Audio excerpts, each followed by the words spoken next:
This is OverDrive with Hayes, Noodles, and the O-Dog on TSN 1050.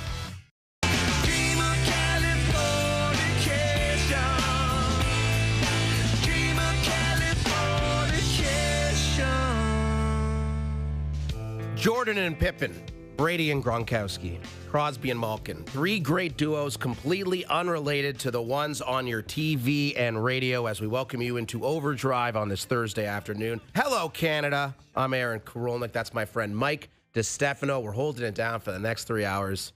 Great to see you again, my friend. Thanks, buddy. Who's Gretzky? Who's Messier in this one? That's a very interesting question. I guess like you'd be Messier because like you're the setup guy, right? Like you're the setup to the guy. I mean, Gretzky is the all-time assist leader in the National Hockey League. He's no longer the all-time goal number leader. Number 2, he's a stiff. Yeah, he's no longer the all-time goal leader. Wait, one of the greatest little bits of like trivia knowledge that you were able to use as a fun little stat pack was always, did you know that if Wayne Gretzky never scored a goal in the NHL, he would have more points than anyone else who ever played the game? And then the back half of it was, and he also scored more goals than anyone else who ever played the game. You can no longer use the little back half of that. Ovi came in and ruined that for all of us. That phrase is now dead. You're right. And on the drive up, Tales from the Carpool, which actually featured a third entrant today, your roommate, Cam, who's actually a producer here at TSN 1050 as well. We tasked him with coming up with trivia questions for us on the drive up. And it took him maybe 25 minutes to come up with a single one. It was a very daunting task for him as well. But it was quite the drive up. And it actually started with some controversy as he was seated in the back as I met you guys downtown Toronto. And basically the idea was that because I'm older than him, he felt it would be a very respectful thing. That's how he grew up. I find it kind of insulting. Like, I'm not that old. Were you insulted? Like, it's not like I've got my walker and I'm coming in. Would you prefer to sit in the back seat? No. Maybe. Yesterday you would have played chauffeur. You would have liked to play chauffeur. Yeah. Yesterday you had waters, and today there were no waters. Yeah. So you wouldn't be a very good Uber driver, else, brother. I didn't have 3, so it's kind of like, when you go into class, if you don't have enough for everyone, you just don't bring it. So I'm like, I don't have enough waters for the whole class. I got a 2-water limit. And that was it. So we couldn't bring the waters today. Listen, man, water bottles are hard to come by these days. You're a very environmentally friendly individual. Right. You take care of everything. You like to reuse things. And I think that's probably the main reason why you didn't have a secondary water bottle. But as I'm sure the audience can tell, my voice not at 100%.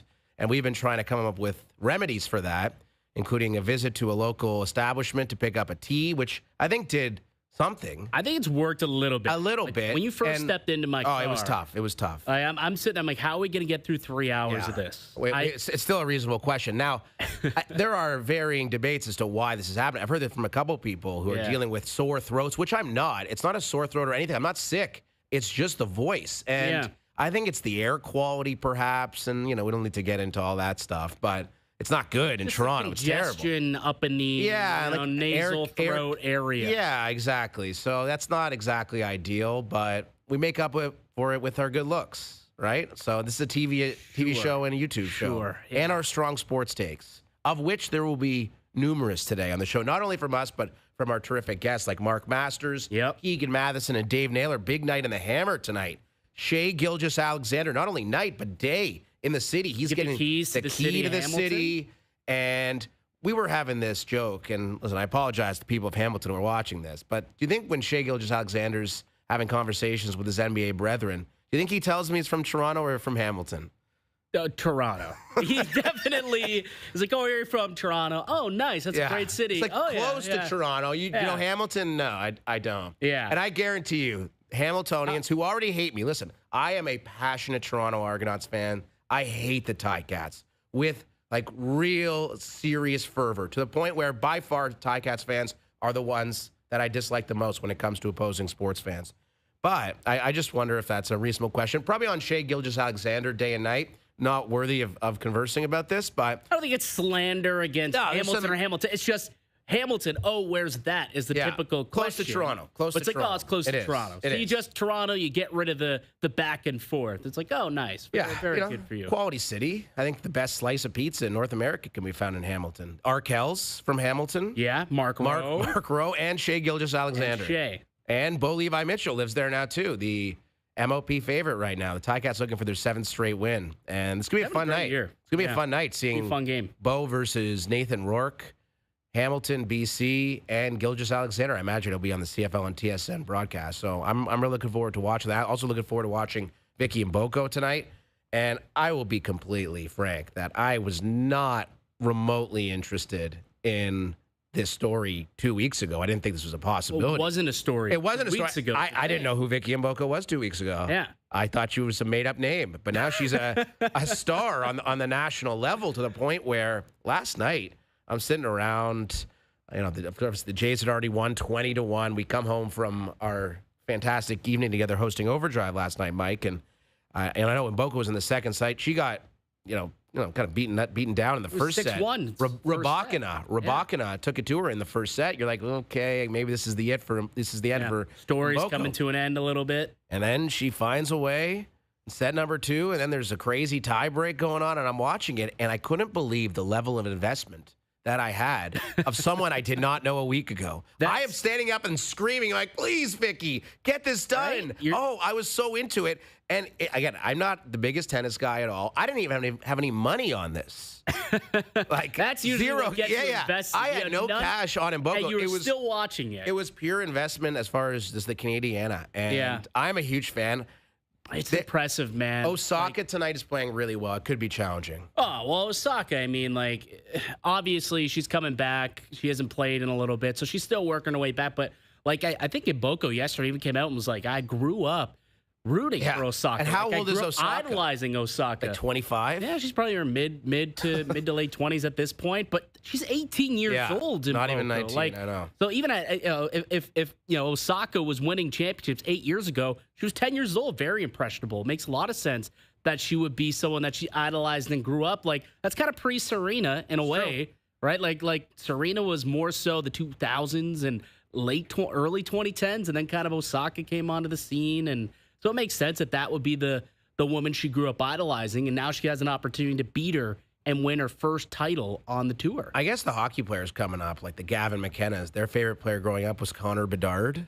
Maybe. Maybe. What do you mean Connor Bedard? Like 5 years ago. McDavid. Yeah. Bedard? Bedard and, in the dub, just dominating everybody. At the World Juniors. Those could be formative memories for those guys. But I think that the point remains that what Mboko is doing, it's truly spectacular. She is a plus 150 underdog on FanDuel tonight. So clearly the sportsbook's looking at Osaka as the favorite, and rightfully so. She's playing some great tennis. Ran into a couple people in the hall who are a lot more knowledgeable with tennis than I, and there's a little bit of a grimace when I asked them for their thoughts on how Mboko would fare against Osaka. So hopefully she can overcome the odds. Rybakina was the favorite also, right, going into that match, and she found a way to get it done. That was a gritty performance. Watching that last night, I tuned in, to watch the third set once we got home. Watching the third set, watch her come back, and then in the point break there, being able to come back a couple of times and finally finish her off. And I thought that it was great. It was fantastic. Can't wait to chat with Mark Masters. I believe he was in attendance last night in Montreal, and it seemed like a lively crowd for Mboko last night. I'd imagine the same tonight. Yeah, it's going to be wild. And hope, man, if she can come through, her star will rise to a point in this country. Think about what this is worth for her financially. Oh, dude. I already think she's making some good money now off the court. I'm sure people will want to invest in her, advertisers, sponsors. But if she wins the National Bank Open, I think she gets up to 25 in the world with a win tonight over Osaka. Wow. That could be worth it. She started in the 300s at the beginning of the year. She was 303 at the beginning of the year, and now she could be 25 after tonight. That is a rapid ascent. And what's awesome about it is she has an opportunity to parlay it into other things. Like if she can come out and win this tournament, win the National Open, and then all of a sudden it's looking forward. It's like, okay, now she'll be a ranked tennis player for the U.S. Open in a couple of weeks. She'll be ranked if she's top 25, she'll be a ranked player. And now all of a sudden you look at it, it's like, okay, this is very reminiscent to what happened back in 2019 with Bianca Andreescu. She had a stretch of wins leading up to the Canadian Open, if I recall, and then won that one and then went on and won the U.S. Open. And unfortunately, injuries got the best of her, and she really wasn't ever able to reclaim that magic as, the face of tennis here in Canada. But if Mboko can stay healthy and if she can continue, we had Brad Gilbert on yesterday, very astute, tennis man. And he came out and said she could be a top 5 player in the world. Top 5 player in the world, potentially. So, a win tonight against Osaka would definitely go a long way to proving those who believe she could be that good. Definitely will prove them right. Let's hope it happens. Just after 6 o'clock, it is Mboko versus Osaka, and there is no Jays action tonight. It's really unfortunate. We won't get to see them put up 20 runs again, or 15 runs, or 13 runs, 25 hits, and some of the stats associated with that 3-game destruction of the Colorado Rockies. I know you put together a stat pack, Al's brother, about just what they were able to do. So they are about to embark on a very difficult stretch of baseball. You play the Dodgers for 3. Again, think about the Stiffs. They're a harder swing. Yeah, but the Rockies in Coors Field to the Dodgers at Dodger Stadium. And the Dodgers are throwing out Kershaw, Snell, and Yamamoto over the next 3 nights versus whatever losers the Rockies just had. That Kershaw-Scherzer matchup tomorrow. I can't wait. That will be. You are anti-Max Scherzer. I don't know why. I am way more pro-Max Scherzer than you. No, I'm not You're more of a Shane Bieber guy, which is fine. I know you saw him in Buffalo, but I am a lot higher on the prospects of Max Scherzer starting meaningful baseball games for the Toronto Blue Jays than you are, which is totally fine. Well, if he can mow down that Dodgers lineup tomorrow, maybe that'll start to change my mind. My mind can be changed. There's still 7 weeks to go in the baseball season before we get to October, before we get to the playoffs.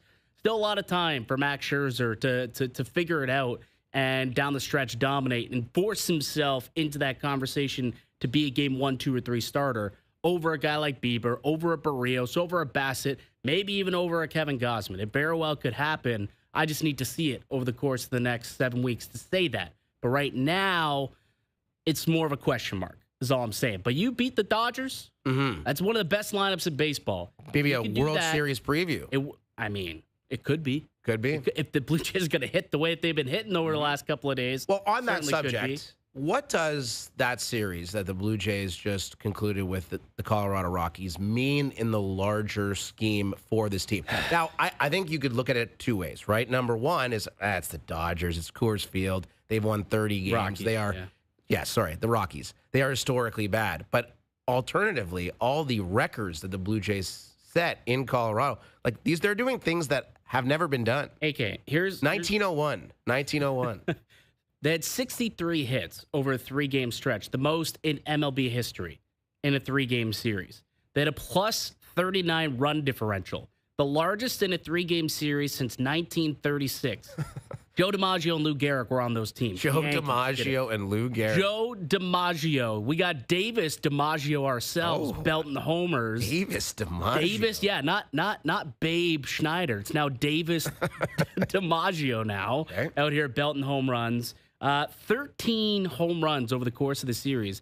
Nearly 10% of their entire 2025 output in this series alone. That's what's wild. And one stat that I made note of yesterday was the performance of Vladimir Guerrero Jr. lately since the All-Star break. His numbers have been ridiculous. Yes. And I was looking at WRC+. You're a stats nerd. You know all these numbers, what they mean. Yeah. Basically, it's comparative around baseball as far as all hitters. And Vlad moved up to 9th in Major League Baseball in WRC+ after yesterday's performance against Colorado. That's since the All-Star break? No, that's in total. That's through the whole season. Wow. No, and again, that is not the be-all and end-all. We know Vlad's power hasn't been there like a lot of people would like, but I think his OPS is creeping up to 900. I think he's in the 880s now. Of course, his on-base percentage is as good as anybody in baseball. Has Vlad Jr. lived up to the $500 million? No, of course not. We would probably need a season in line with Cal Raleigh or Aaron Judge to do that. Mm-hmm. But I think it's pretty clear he's been as expected. If you expected more from Vlad Jr. this year on the overall, maybe the power notwithstanding, and I'm not sure how repeatable. He hit 48 home runs in 2021. He's probably never doing that again. I don't think he may never hit 35 again. But if he gets you 30 home runs-ish and does what he does elsewhere. He's up to 18 now after hitting back-to-back days, hit into the seats. Now so his numbers look decent, and I think for the Blue Jays, their lineup is so deep. And once you get George Springer back, and maybe you get Santander back, you never know. Let's say you get both those guys back, and it's difficult to fit everybody in. Alejandro Kirk's playing full-time again. Looks like he's good to go he certainly played a couple days ago. Heineman's been in there. Yeah. But I guess my point is that if Vlad is Vlad and Bichette is Bichette, the way that they've been going of late, and you have all that depth down your lineup, and you augment that with the Springers and the Kirks and the other guys. I mean, the lineup just runs so deep now with Varsho hitting dingers the way that he's been hitting. Of course, we've seen that's all he does. Nathan Lucas has been really good for this team. 11 of his 24 hits have been home runs. Andres Jimenez is not far away from returning either. I mean, the lineup is very deep, and we've talked a lot about the rotation, which I'm not going to say is unassailable, but it's good. Like, they have really good options. And the bullpen, you had Dominguez in the back end, and you make the trade, and you bring in Varland from Minnesota. Jimmy Garcia maybe comes back. Like, there's a lot of reasons to believe in this team, especially relative to the rest of the American League, who is not imposing. If you had to deal with the Dodgers and the Phillies and the Mets and the Cubs and the Brewers, that's one thing. But in the American League, Toronto's as good as any of them. It is. You get healthy and you get some good luck on your side, there could be some crazy stuff happening in Toronto. Absolutely. Like, it's wide open. Obviously, what the Red Sox are doing, like, that looks like a team that's peaking at the right time. Obviously, post All-Star break, that nice little win streak. They won 10 games in a row leading into the break, and then they came out and they've won, I think, 7 in a row, 8 of the last 10 games. So, like, the Boston Red Sox are obviously a team that's going to compete there with Toronto, and they'll keep them honest here heading down the stretch. Like, we're still very much in a title race here. Like, although everyone wants to clown on the Yankees and what's going on there, they're no longer the team that I think Toronto should be worried about. It is the Red Sox. Like, that's the team that I'd be worried about, if you're the Blue Jays. And not say that they're taking them lightly, but you look at this upcoming sked that they have here. Yeah, right now you have the Boston Red Sox 4 games back. But you had talked about this upcoming schedule. You've got the Dodgers, you got the Rangers. And the Cubs. And then the Cubs right after that, right? That 4-game lead can quickly go if you don't play your best baseball. So this stretch coming up for the Blue Jays might be one of the biggest stretches of the year for them. And it'll be a big litmus test. It'll be the barometer of what they are. Are they truly among the elites of Major League Baseball? I think we'll find out in the next couple of weeks. Well, I think they are, regardless of a 9-game period is not going to stand. I think the Blue Jays in the American League are as good as anybody. I think that's just a fact. In the National League, you worry about that if you get to the World Series.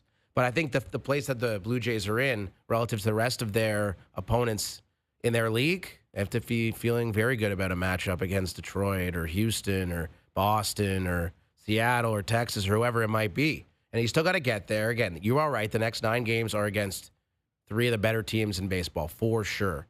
But this Blue Jays team has shown itself to be very capable. I think George Springer's probably coming back soon, which will be a huge boost to the Jays. You can't understate what he's done for this team. And again, if you get Vlad going, Bichette's been going for a while, and then you add Springer back in the lineup, those 3 guys together, and Dalton Varsho seemingly hitting home runs every single night he's in there. Like, there's a lot of reasons to believe, man. It's a great time to be a Blue Jays fan. And I can't wait for this series against the Dodgers. Some late nights, but worthy of staying up to see these guys play. It will be. Luckily, it's a weekend, so you can definitely stay up and watch those. You know my sleep schedule now after this week. Like, I don't sleep. Yeah, you're an old man. You're in bed by 9. I go to sleep really early, and I wake up really early.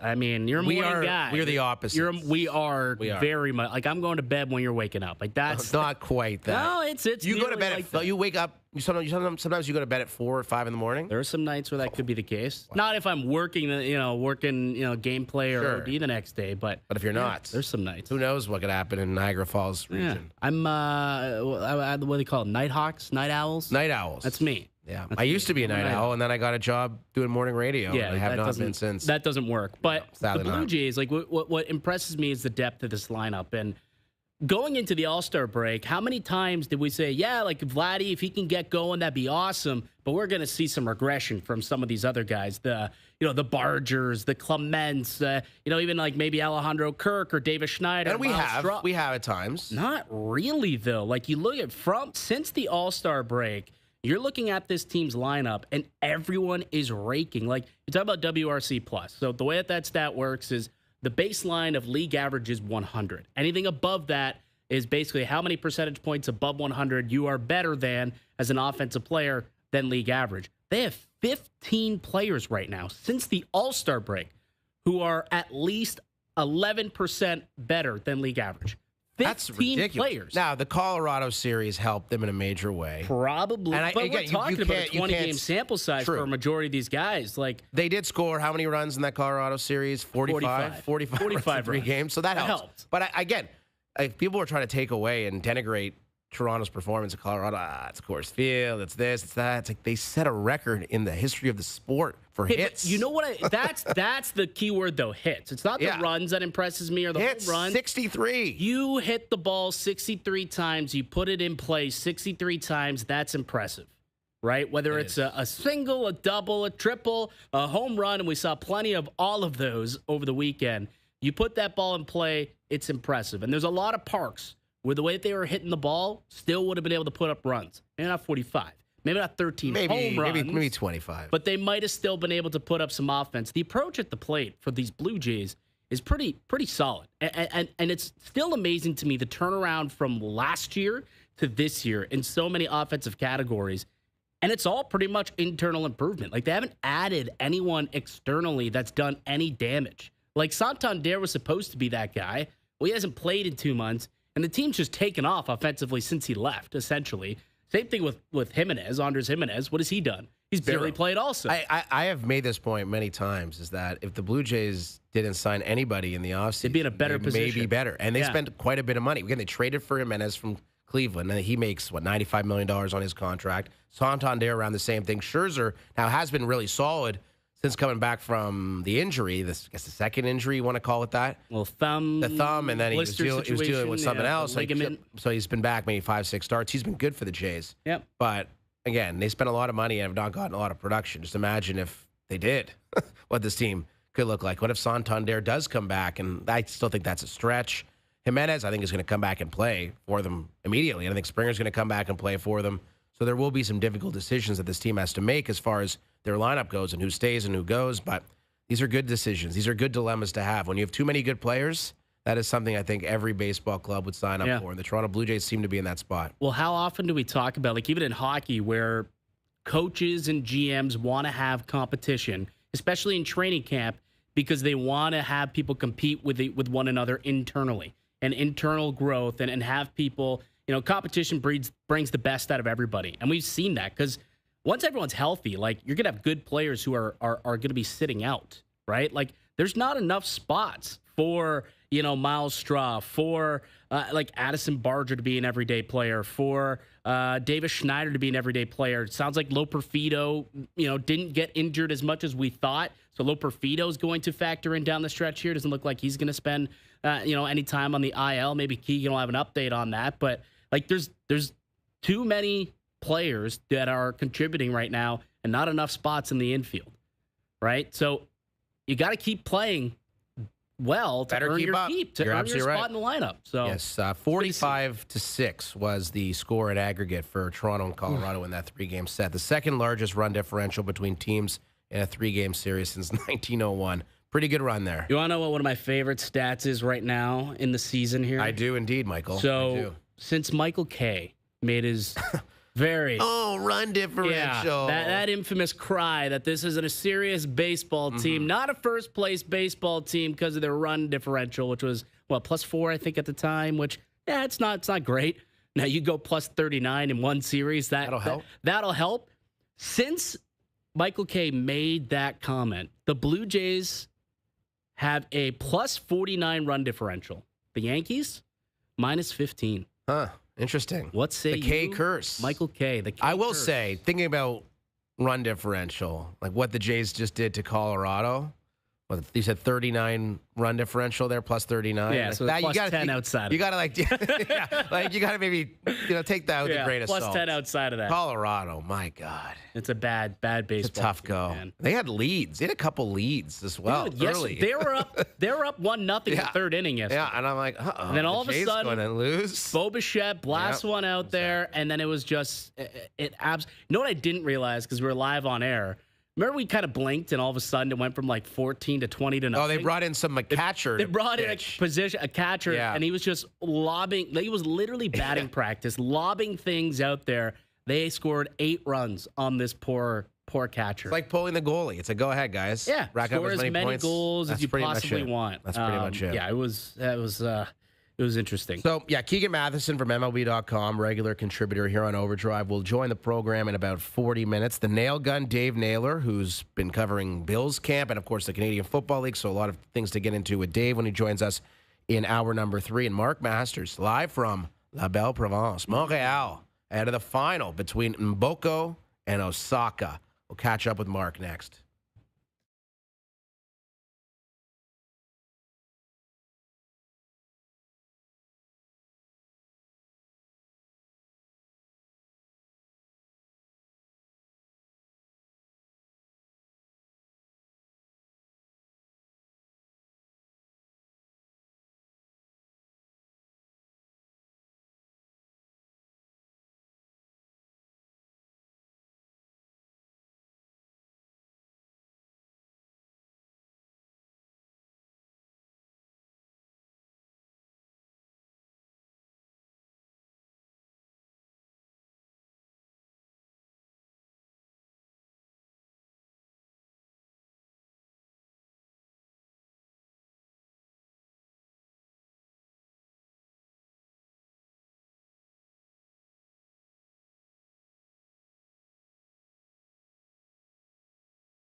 Now, back to Overdrive with Hayes, Noodles, and the O-Dog.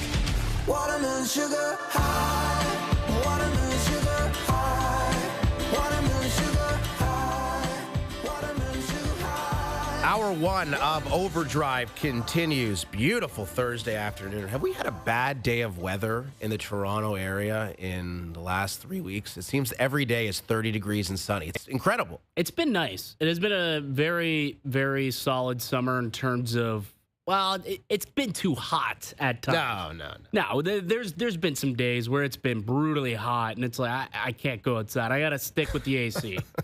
Those have been there. Oh, for sure. That's very disappointing. Well, I expect more from you. I wouldn't.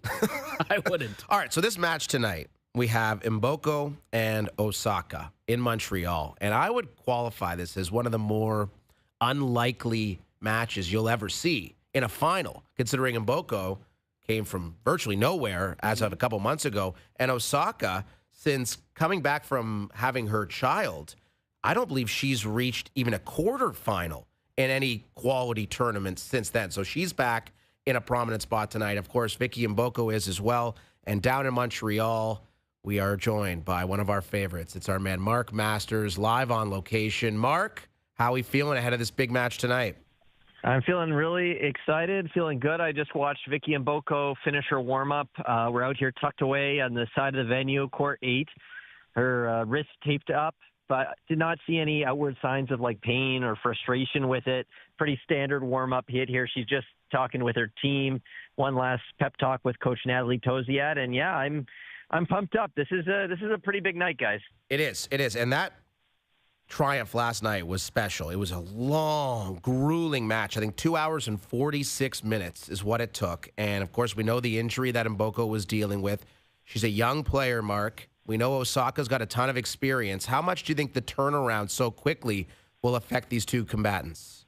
Yeah, I think it's definitely a storyline going in. I was just talking to Noelle Van Lodem. She's the head of women's tennis for Tennis Canada, and she said, Mboko's young. She recovers fast, but you just don't know. There is a question. This will be the first time in the tournament she plays on consecutive days, so she's had a day off between all the other matches. Osaka's going to be playing for a third straight day. She had to finish later than Mboko last night, and said at her news conference she was a little sleepy. So quick turnaround for both players.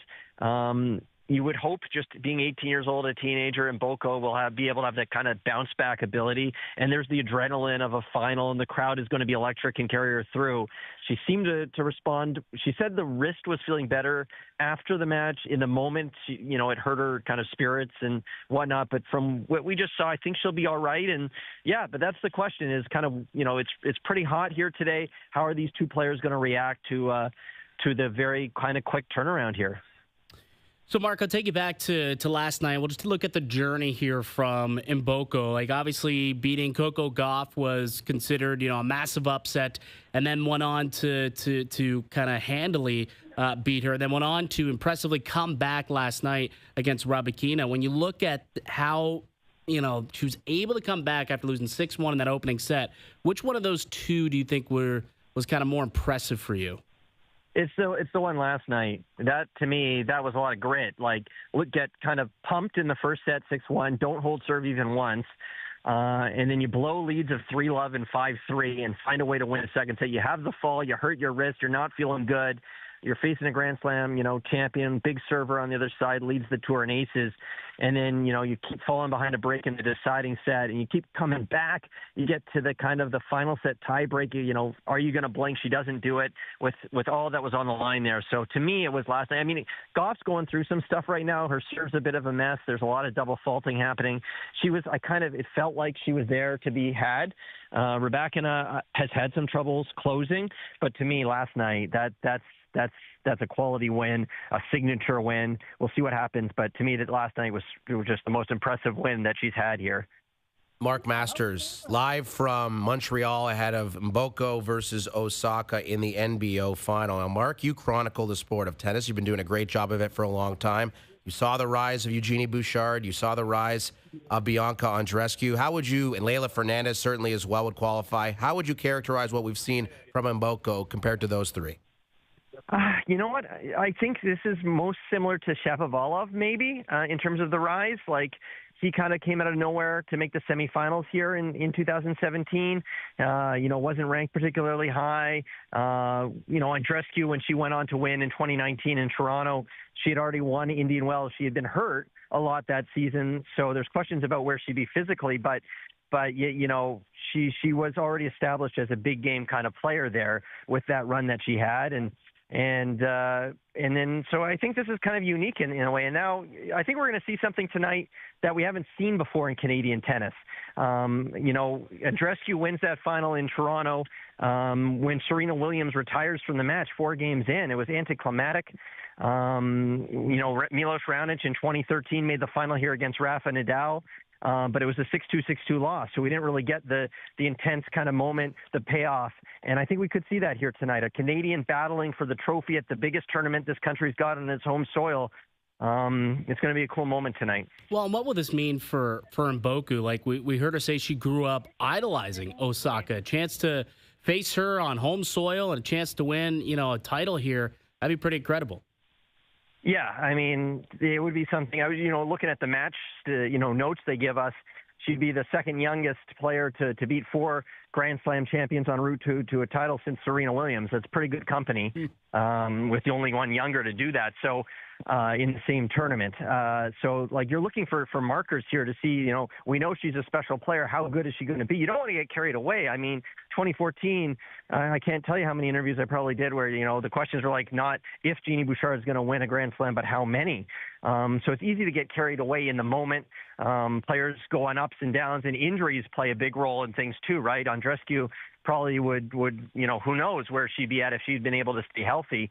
And unfortunately, here in Montreal, she had the injury that forced her to withdraw after that first round win. So you don't want to get carried away, but it's pretty clear Mboko is a special player, and she's got that kind of mental X factor, that fight, that grit. I was talking to Sylvain Bruneau, who coached Andreescu to that amazing run in 2019, and he was just saying she's the game of the future. She can attack, she can defend, she moves well, and she's clearly got the fight and the mental side. So you don't want to get carried away, but this is, every step of the way, it just kind of makes you think that this is going to be a really special career that's just starting out here. Mark Masters with us. If Mboko wins, she moves up to 25th in the world rankings. If she were to lose, she'd be 35th. So regardless, a massive jump for her. Where does that take her, not only as far as the tennis world goes, Mark, but with sponsorships, endorsements, and the like? Yeah, well, I mean, this is a player that at the beginning of this tournament did not have a picture on her bio page on the WTA website. Let that sink in for a moment. So you go to her page, it's a silhouette. That was the case when she beat Coco Gauff. People know her name, people know her face. If she wins tonight, she'll be seated at the U.S. Open. I guess it's always possible she could sneak in if she's 35. Depending on the health of other players, and maybe she's still technically entered in Cincinnati, which has already started, by the way. It's a weird scheduling. They've really pushed everything together this year with the longer Masters events.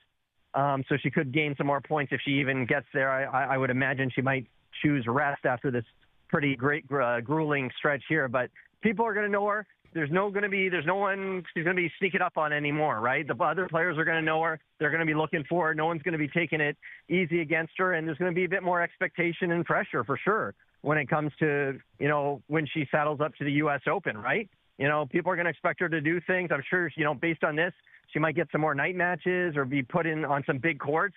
The U.S. Open loves a young up-and-coming player. So she's arrived, and now this has been kind of all new underdog territory here. There'll be another stage coming up, and that's always tricky. I was talking to Leila Annie Fernandez earlier today, and about her Cinderella run and the key to handling that, and she talks about people sometimes they change their teams. They get a bigger entourage, and it changes things. And she felt it was important to kind of keep her team small.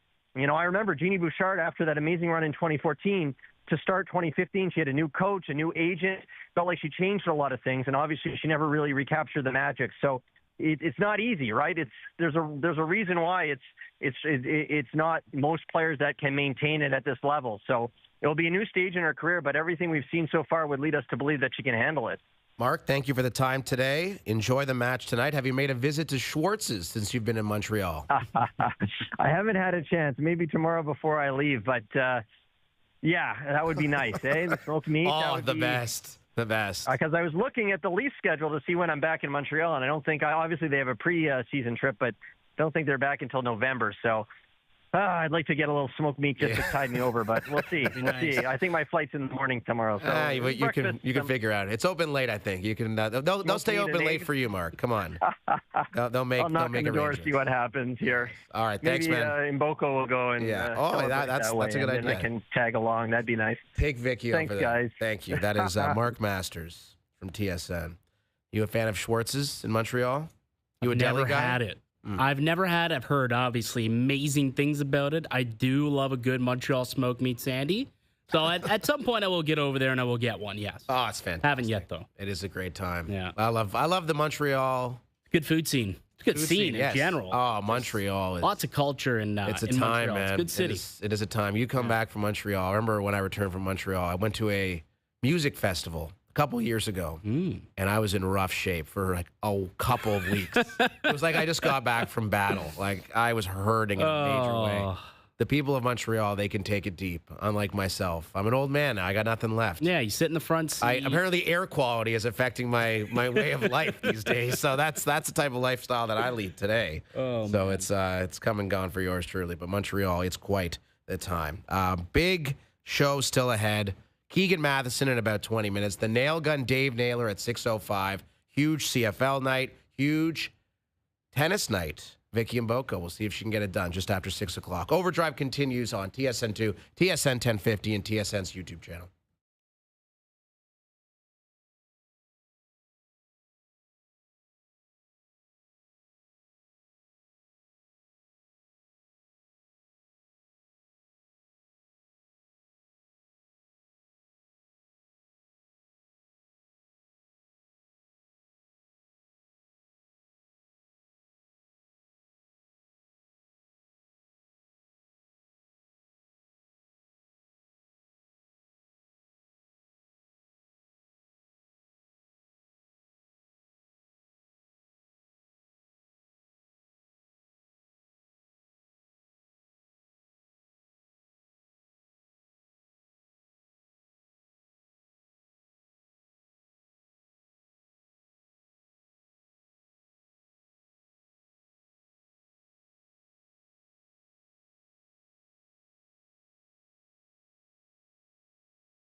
I got my first real six-string, bought it at the 5 and dime, played it till my fingers bled, was the summer of '69.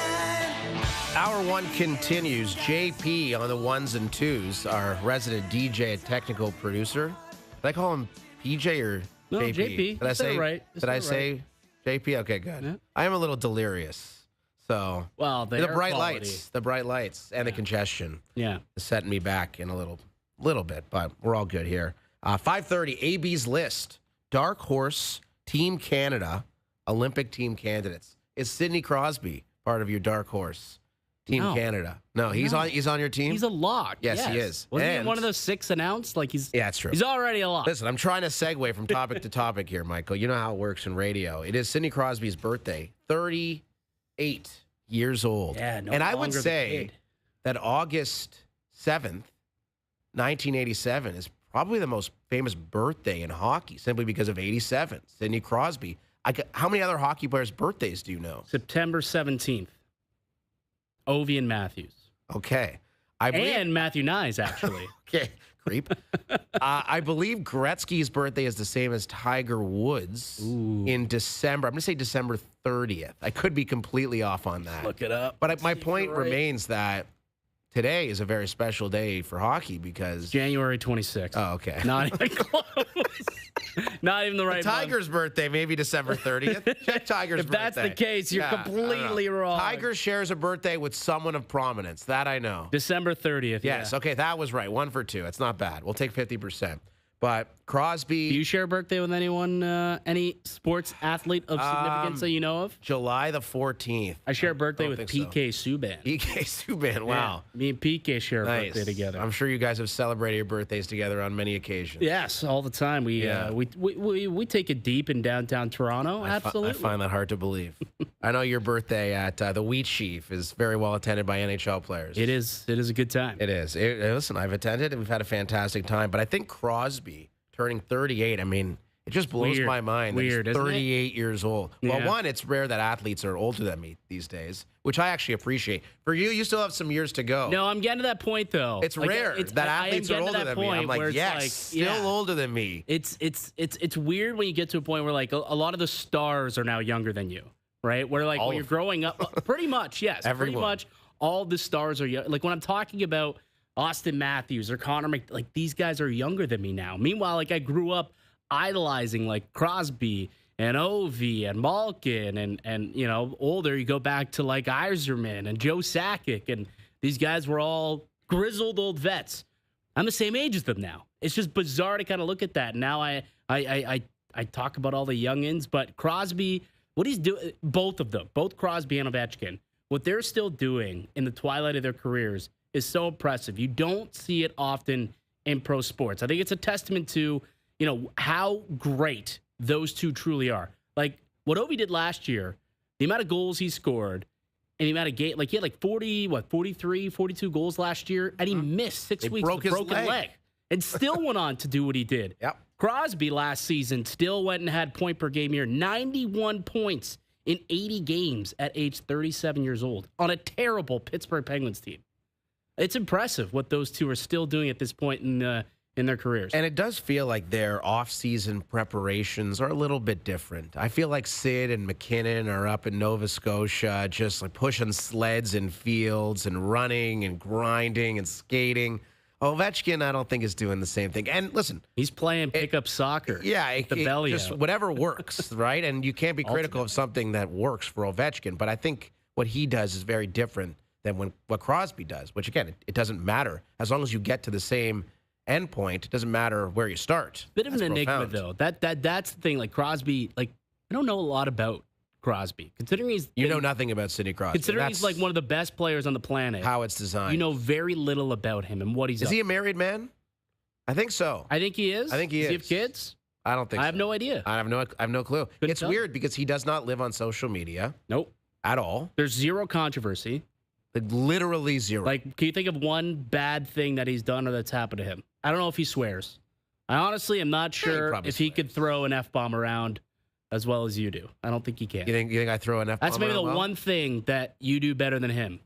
Swearing. Throw Thank you. throw around That's a very curse nice. word. Yes, I can do that quite well. Thank you. Yeah. I'm adept at that. But the Crosby, he is very much under the radar, and he always has been and always will be. Like Mike Trout, like those two guys. Yeah, you're right. And, Almost the best at what they do, and somehow completely out of the limelight. and when Crosby retires from hockey, it could be 2 years down the road, 3, 4, 5. Nothing would surprise me. Technically, is what, 2 years left on that contract? Or It's just not sign- an just sign the extension. Yeah, just last summer. Sign the extension. So, I mean, I don't see him working in the National Hockey League. I don't see him coaching. I don't see him being a general manager. I think he just fades away into the ether. You don't see him maybe sticking around in a GM role potentially? The thing Like about he's such a that- hockey lifer, though. Like It's he loves true. hockey. And I just can't understand it.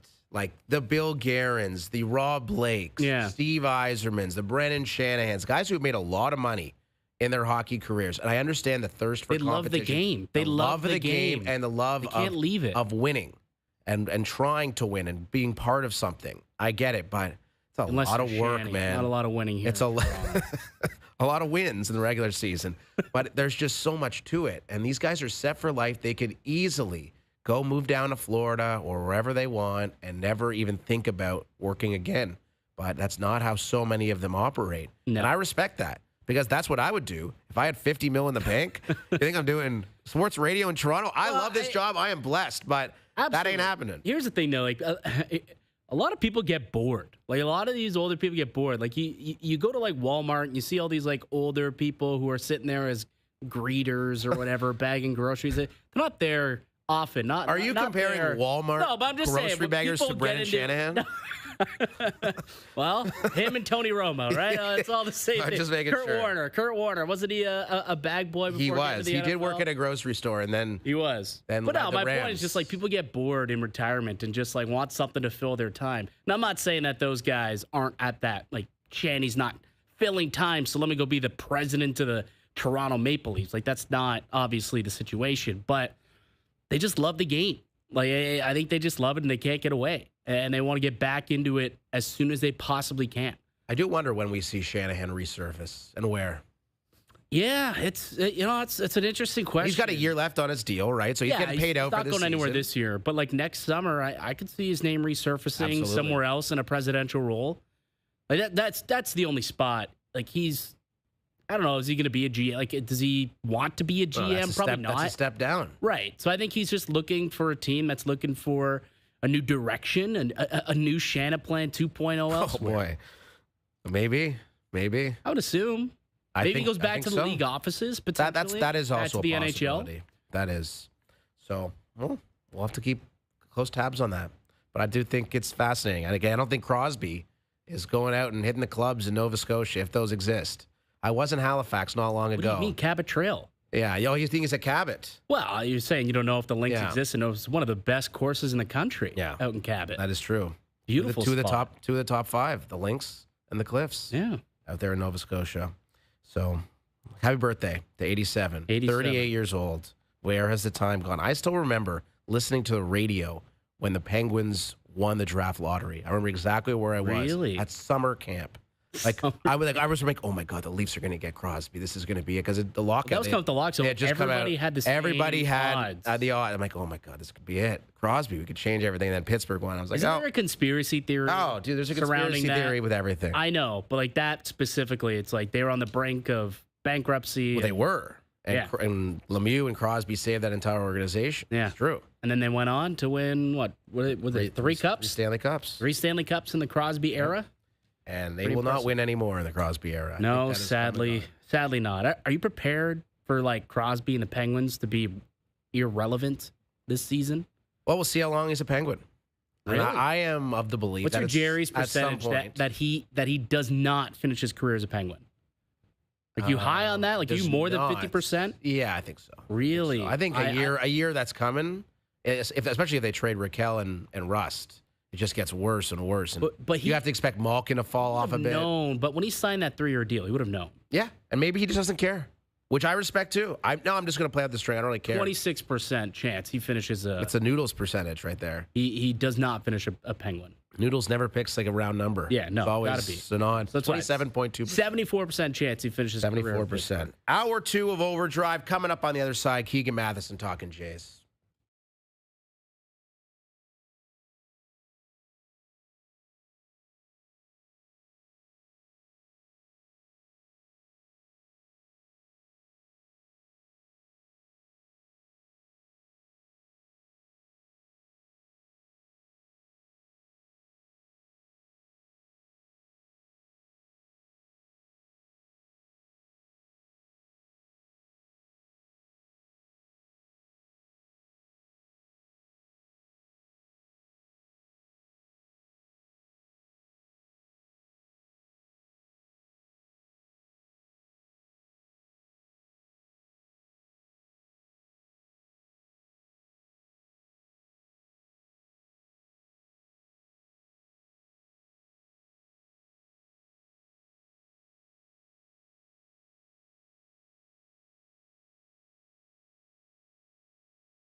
This is OverDrive with Hayes, Noodles, and the O-Dog on TSN 1050.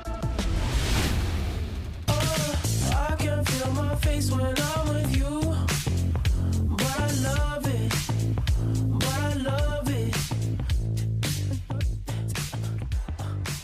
It's hour 2 of OverDrive here on this beautiful Thursday afternoon in Scarborough, Ontario. Aaron Korolnik, Mike DiStefano around the table. We have Keegan Matheson calling into the show in about 5 minutes after the Jays' obliteration of the Colorado Rockies. They head to L.A. to play the Dodgers for 3 this weekend. You ever been to L.A. before, Mike? Multiple times. Really? At Dodger Stadium, yeah. Really? Chavez Ravine?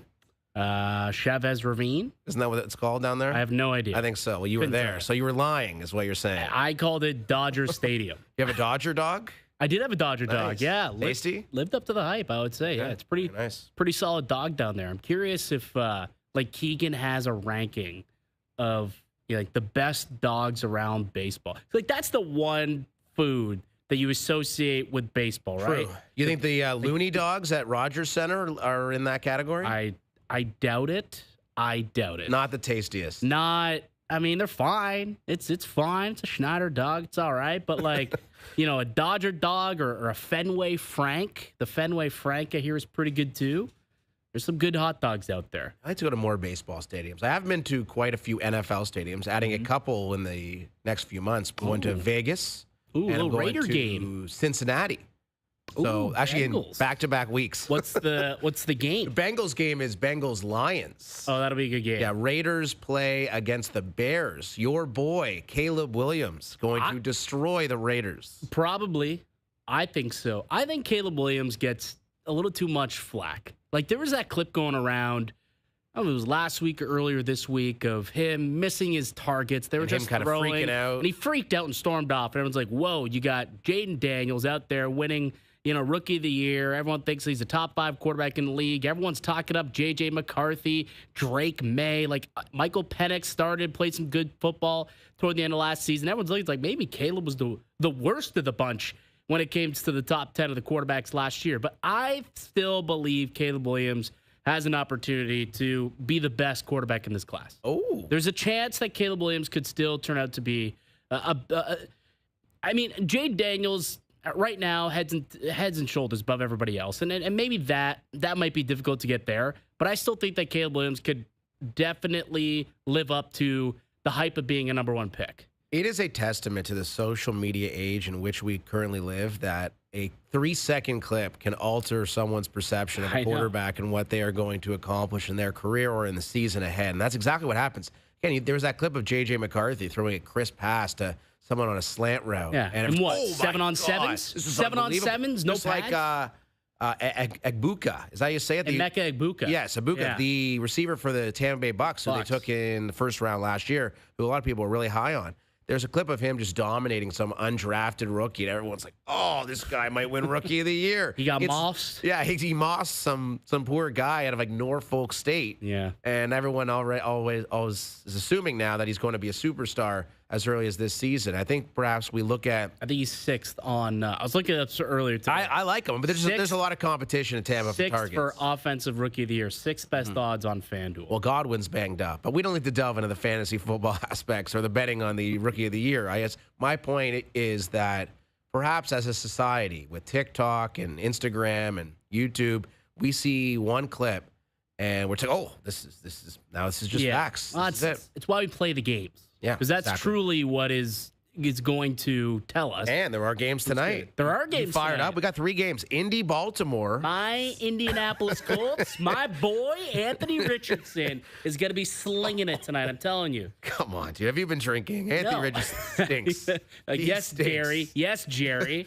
Yes. No, Anthony Richardson though. Like I again, we not to do exactly what you just accused the rest of the world of doing, but if you are reading up on camp updates and you're watching some of the clips, Anthony Richardson, it looks like he has improved over the course of the offseason. The footwork's a lot better. I hope so. He's had a couple of nice dots to like A.D. Mitchell, Tyler Warren, their rookie first-round pick. I like that draft pick. Monster tight end from Penn State. Could have like a Brock Bowers-esque rookie season, potentially.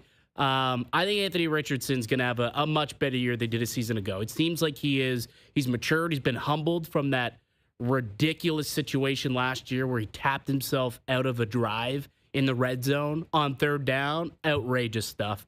But he's in action tonight against Baltimore. The Ravens. Yeah, Baltimore, and then Cincinnati plays Philly. Are the starters playing for Baltimore? I can't imagine that Baltimore plays. It does seem like more NFL teams though are playing their starters, including Cincinnati tonight. Yeah. Joe Burrow will get a couple of series, and you know what? Maybe our next guest can tune in because the Jays are not in action. They are in LA to play the Dodgers, so he has a well-deserved night off, and he's spending it with us here on Overdrive. It's our friend Keegan Matheson on the Maple Toyota hotline, who looks sensational as per usual. What's going on, buddy?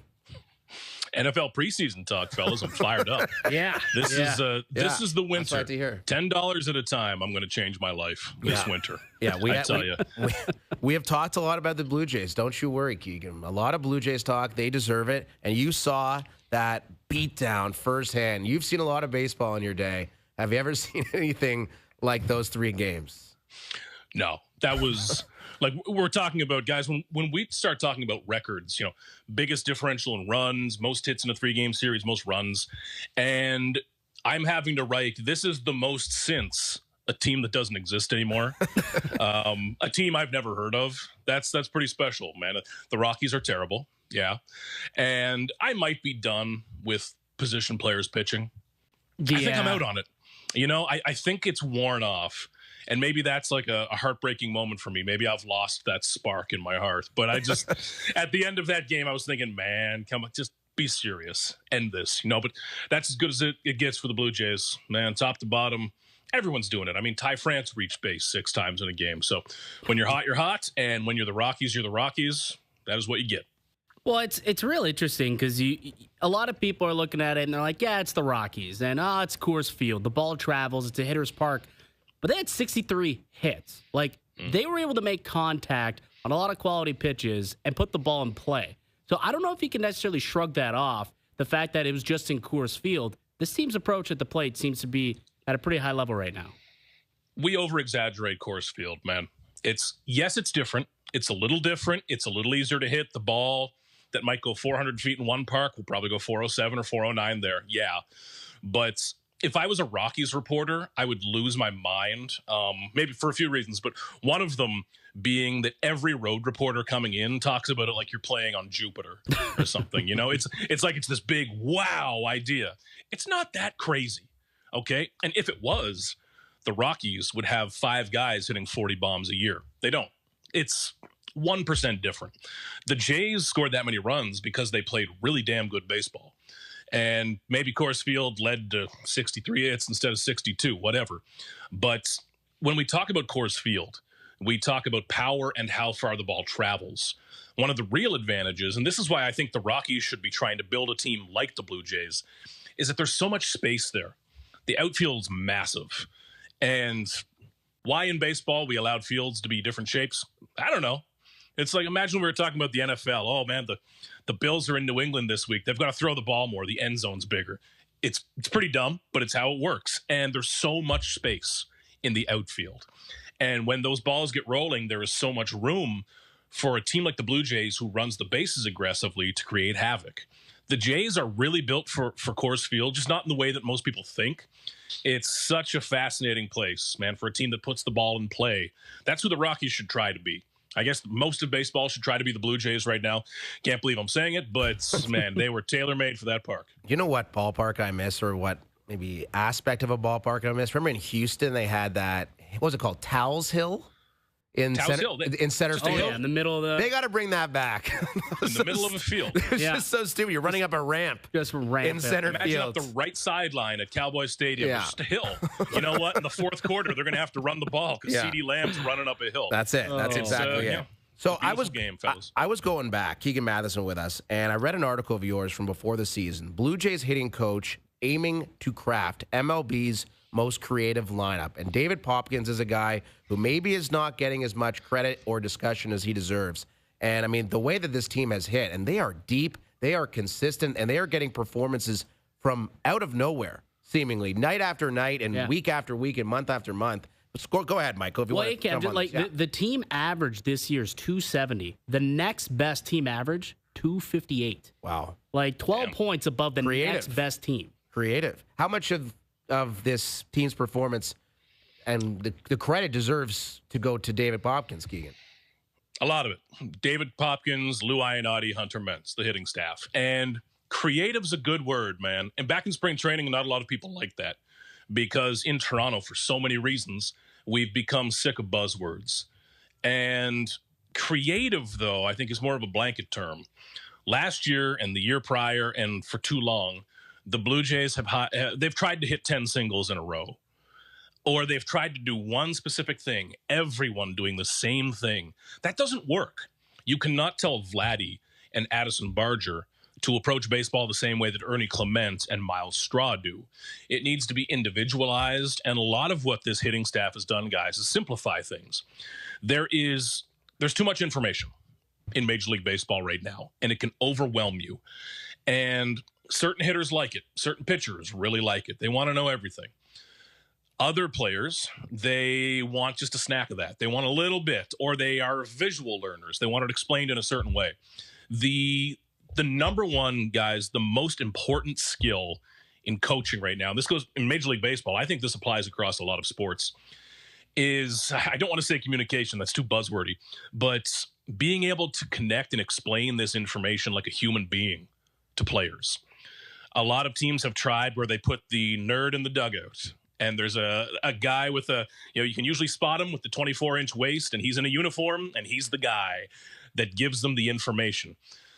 Other teams try the former player who can speak that language. And I think a lot of teams get caught trying too hard to do that. It needs to happen organically and naturally. And Pete Walker's another great example of this, guys, on the pitching side. He's old school, but he's learned how to speak this language. David Popkins is fantastic at this, I think, and really does deserve some credit in this behind the players because he's made it accessible. And he has catered it to each individual player. Vladdy's capable of things that other players on this roster are just not. So he needs to be handled differently. And when you nail that sweet spot, that's when you get trust from players. And you need trust because the moment you only have 95% of their trust, that is when they start talking to their own hitting coach or their buddy from college or their dad, and everyone has ideas. It gets cluttered up, man. This is an act of subtraction now in Major League Baseball. It used to be an act of addition. We need more info. We need to find the next money ball. There's a billion money balls, man. There's enough information. This is about subtraction and finding what works for people. They're doing it, man. And I've never been covered a team where the hitting coach has fans. Man, this is incredible. So it's, you're doing something right. Well, it's funny, like a hitting coach and like how much love has Pete Walker gotten over the years when it comes to the pitching staff here. And, the pitching staff is interesting. We've had a lot of conversations over the last couple of days, AK and I, about what this rotation could turn out to be. And there's still, 7 or so weeks left in the season before we get to October. But Keegan, if all things go well with Shane Bieber and everyone else continues to pitch along the way that they have all season, what do you think this rotation looks like come October? I don't know who you can take out of it right now, honestly. I'm usually the last guy to say that a 6-man rotation is a good idea. It might be at this point. None of these guys are 23 years old. They can use the extra day, probably. Right now, I think that Shane Bieber is in one of those first couple of games. Easy. As long as he comes back and he looks normal. Max Scherzer's the surprise for me, man. His last couple of outings, I think the stat line from 2 outings ago didn't look as great, but his stuff's there. Man, and as long as the stuff is there, I trust Max Scherzer in a big game. Kevin Gausman looks like Kevin Gausman again. I think that's your game 1, 2, and 3 in some sort of order. Beyond that, hot hand. We'll see who's hot then. It hasn't really been Barrios lately. Eric Lauer deserves every opportunity. He does not deserve to be taken out of this rotation. He's one of the best stories of the season. But I think if I was writing it out today, my God, where would you put it? Bieber, Gausman, Scherzer, probably at this point. And a lot of that hinges on Bieber. A lot of things need to go right. But there's some real upside there, guys. And that was a worry for me through the season. The Jays had 5 pitchers who you could call a number 2, 3, or 4, but not really that game-winning upside. Bieber can be that. I think Scherzer can be that on the right day. And we've seen that Kevin Gausman can be that. You need an ace to steal you a game along the way. And once you get to games 4 and 5, maybe we're talking short rest. Maybe Bassett's hot by then. We'll see. But it's a good problem, but it's a legitimate discussion. It's going to be complicated. It's going to be awkward. And home. Must be at home. Bassett, if he's starting, he needs to start at home. We don't He must want have to a see him good on the mattress road. or something, Yes. guys. Yeah, I can't make well, sense of it. it But is good very coffee important. shop. You should ask him. You It should is ask very him what he's important. sleeping on a nightly basis. I think that's a good idea. Keegan Matheson, our guest, covers the Jays for MLB.com. It is fascinating how much the tone has changed in the city because of what the Blue Jays just did to Colorado, because it was ugly heading in, right? They had lost 6 of 8, and you're kind of wondering as the bubble bursts, and then they destroy the Rockies, and does not get any easier after the off day, heading to L.A. to play the Dodgers. What are the Jays in store for this weekend? Some pretty scary pitching, number one. But the Jays have played above 500 teams as well as anyone in Major League Baseball. And that's important. We've seen that with a couple of the big Yankees series. They've really risen to those occasions. We've seen some duds against bad teams. Think back to that Athletic series. But they've played really well against good teams. And guys, if they take 2 of 3, like let's not say they're going to sweep the Dodgers, we'll see. If they can take 2 of 3, that is when the Blue Jays hype skips over the border, I think. Because the Jays are this overachieving team who I think a lot of folks on the other side of the border are casting as kind of this like plucky, gritty, hard-nosed. They have a massive payroll. They have Vladdy and Bo and stars. Like, this is not just a team grinding their way to wins. They're talented. It's a major market. And I think if they take 2 or 3 from the Dodgers, that starts to be taken more seriously. Because right now atop the AL East, like, we're not talking about a division race anymore. We are talking about winning the AL and bypassing the wild card series, which is so valuable because we've seen how the wild card series go. When you have a bad day, get a bad bounce, or make a really big-brained bad decision, you can lose one 0-2 real quick. It's happened the last 3 times they've gone in. And if they can get to a 5-game series, that's when their depth, that's when their matchup advantage can take over, I think. So the conversation's going to take off quick. If they take the Dodgers, that's when, SportsCenter on the other side of the border is talking about it. That's when ESPN and Fox Sports are talking about the Blue Jays. It's overdue, but they're coming up on that, man. It's almost mid-August. Keegan, a guy who's been absolutely on fire over the course of the last month has been Bo Bichette, who also had a massive series in Colorado, although everyone had a massive series in Colorado. But when you look forward to his future with the club, do you think that the season that he's had, that the team has had, has any impact on whether or not he'll return to Toronto next year? Definitely. It's money always matters. Number one, money is going to be the number one thing. What the Blue Jays need is the tiebreaker, and that's what a team always is after, is the tiebreaker. Now, that can mean your family likes the area. That means you have friends on the team. He and Vladdy have always said they want to play their entire careers together, and winning is one of the best tiebreakers. And anyone listening to it, you think of it in your own job. If you ever have options to change companies, well, your buddies are there. You're having a good time. Work is going well. These little side factors do matter if the money's close. And if it gets to the offseason and the money is close, I don't think Bo Bichette's ever said anything that has left me doubting his desire to be in Toronto. Bo Bichette is catnip for body language experts. And I understand that everyone wants him to dance and wear the jacket a little bit more, but that's not his jam, and that's okay.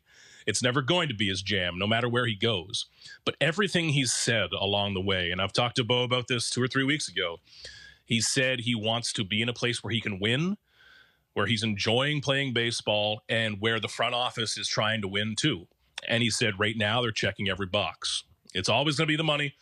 You're not going to make up $40 million just because a guy likes the restaurants here. It doesn't happen. But I think the Blue Jays are doing well with those tiebreakers right now. So much has changed. Bo Bichette's making himself some money right now. Like, he is making tens of millions of dollars more right now, but the Jays are handling the tiebreakers. Keegan Matheson with us, a man who has received the bag, is Vladimir Guerrero Jr., $500 million, of course, in the early part of this season. He has been really good since the All-Star break. And in Colorado, he was hammering balls to right field, over the fence, off the fence.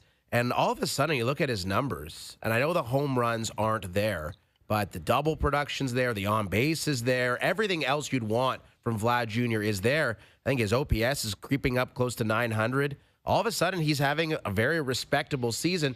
Save the power, but again, maybe the 48 home run season that he had in 2021 is kind of obscuring what is reality when it comes to Vlad Jr. How would you assess his season in totality, Vlad Jr. at this point in time, Keegan?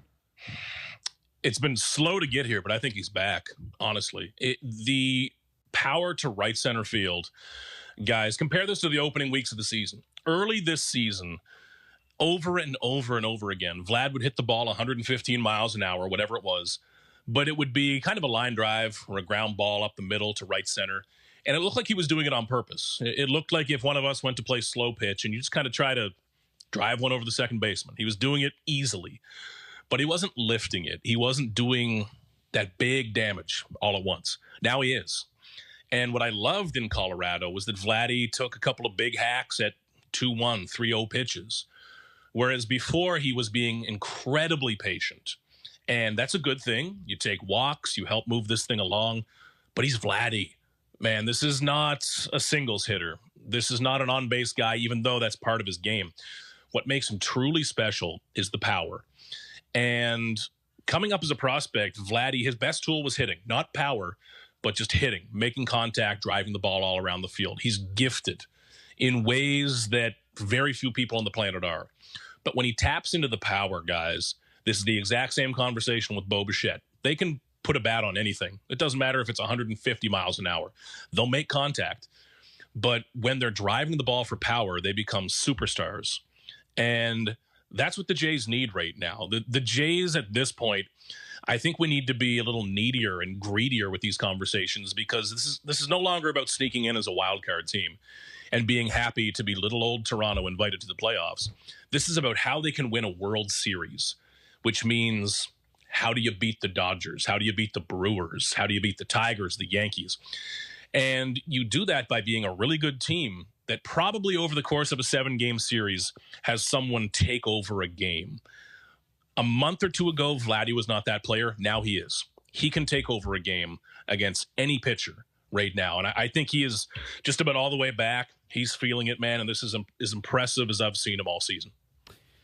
Before we get you out of here, Keegan, any updates on the guys kind of working their way back up to the roster? Springer, Bieber, who else out there? Manoah, Santander. Jimenez as well. Jimenez. There's a lot of them. Guys, A lot of but them. any updates here? The mystery of Santander. I don't have one there. Maybe someday.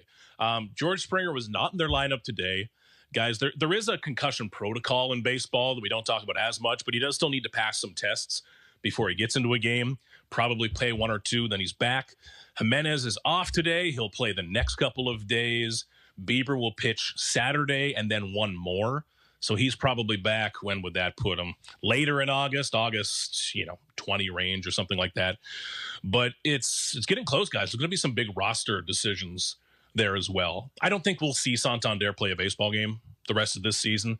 It's just unfortunate how that's worked out, but just the realities of the time at this point and how that will work, it's getting pretty tight. But George Springer being back is the big one. Looks like he just needs to play a couple, but he's got to pass those tests. And then a very good roster gets a little crunched, but like Bieber, good baseball teams have good problems. That's exactly it. Jays deserving of a day off. They have that today, heading to L.A. for the first of 3. And what a pitching matchup tomorrow. Scherzer versus Kershaw. Are you kidding me? That's going to be fun. You think that'll be the last 3,000 strikeout pitcher versus 3,000 strikeout pitcher we ever see? Well, until the World Series, that is. Oh, that's right. You think Kershaw's making the World Series? Not anymore. We're trying to be optimistic. But it's pretty incredible, the fact that we are going to be witnessing history tomorrow. It could be like one of the last times we see that, the way that modern baseball is. Best on best, man. No one's going to throw that many innings again, probably. But, Keegan, thanks for doing this, buddy. We appreciate your time. You got her, fellas. Take care. We'll talk soon. Sounds good. That's Keegan Matheson from MLB.com. Covers the Toronto Blue Jays. He joined us on the Maple Toyota hotline. Drive the built-in Canada, fuel-efficient, fun-to-drive Toyota RAV4, gas or hybrid models available. Visit mapletoyota.com. MLB.com. Yeah, the 3,000 strikeout pitchers. Thing of the past. A way of it's a thing of the past. the past, Yeah. for sure. You're not going to see it very often again. I think Well, it's Chris Sale is pretty close. active strikeout. I think Aaron Nola could get close of the Phillies, but again, maybe Paul Skeens or Scooble, some of Think those he young can get guns. there? Well, if they can stay healthy for 15 years. Chris Sale is so he's close. He's at 2,500. So I don't know if Chris Sale has A another lot like still. 500 strikeouts left in him. Garrett Cole 2,200.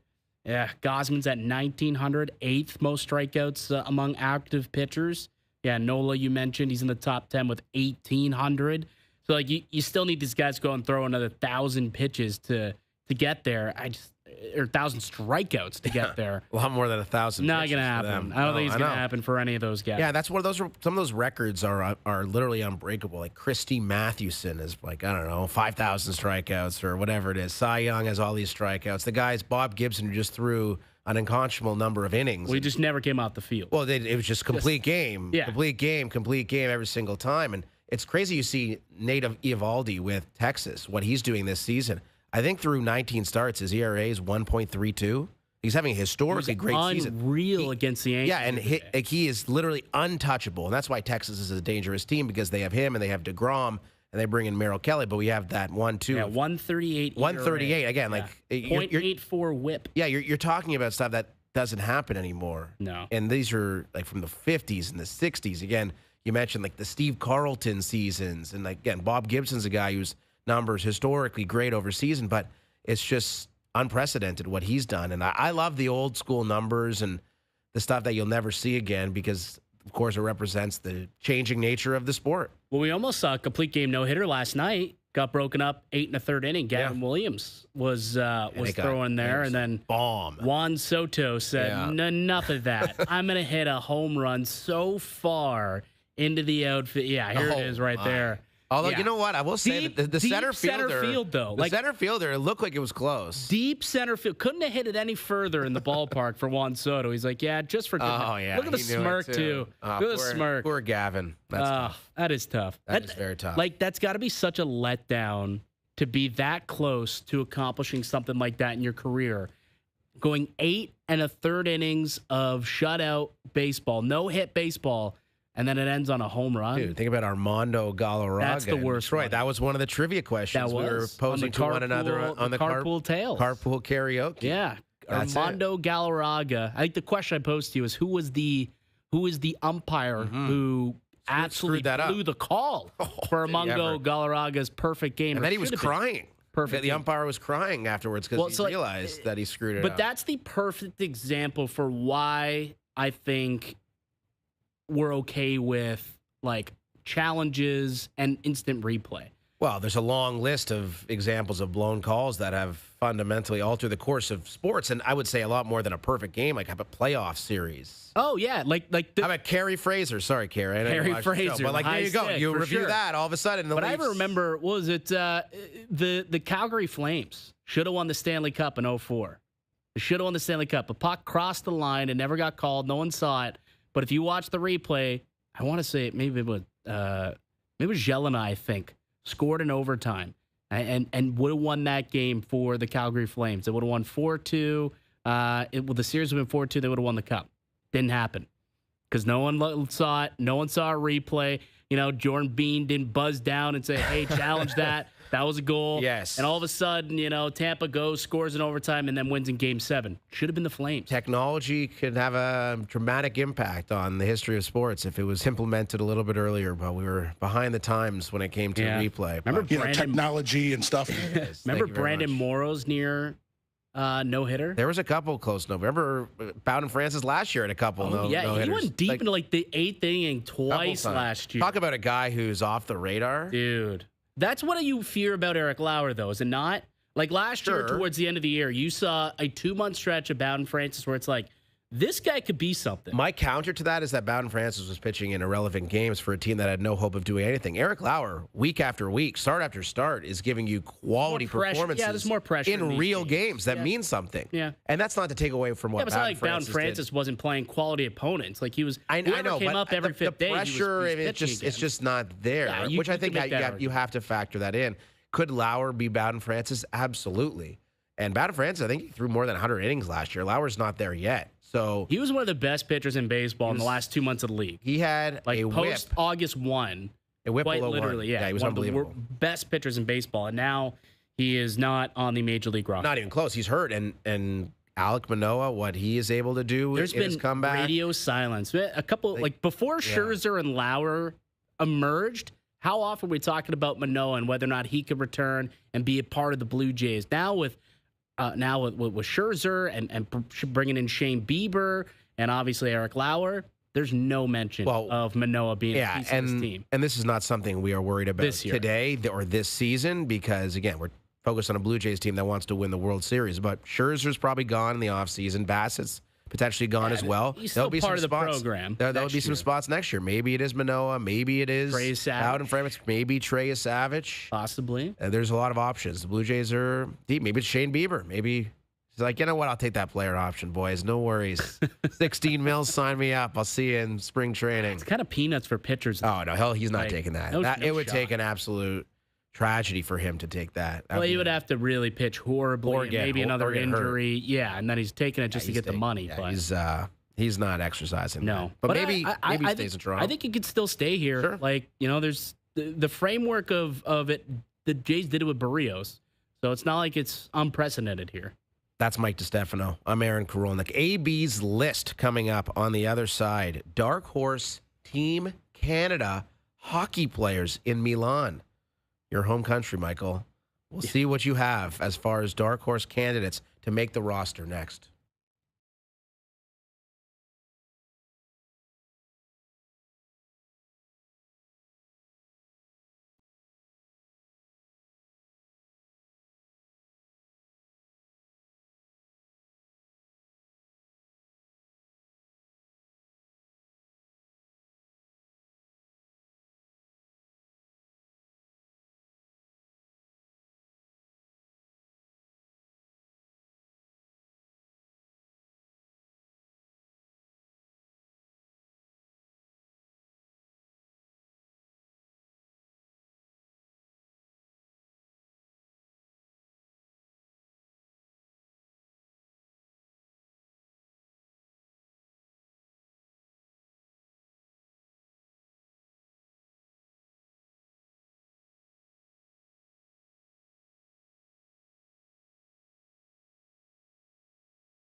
Dave Naylor joins OverDrive in 30 minutes. Massive night on the CFL on TSN. The Ticats hosting the BC Lions. It's Shea Gilgeous-Alexander night in the Hammer.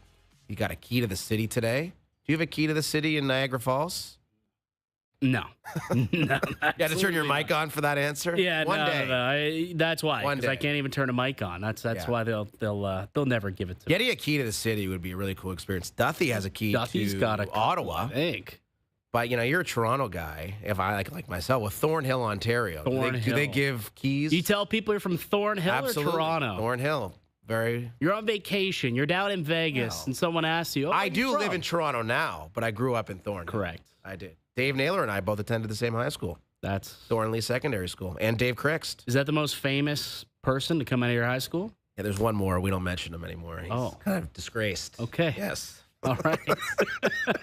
You can look it up. Google it, people. We'll Google it. One thing you can't Google is AB's list. Why don't you explain what we're doing here?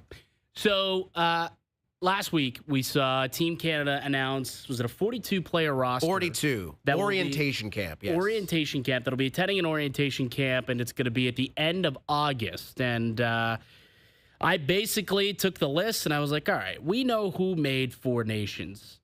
Which of the players that was not at the team, on the team for the Four Nations face-off, have an opportunity to make their way onto the Olympic roster? So I've got 5 players. They have to be at the orientation camp. They don't have to be, but okay. That's a wrinkle to it. do you think there's many guys? Like, they invited 42 guys. I think they're pretty set on, like, that being the cut line.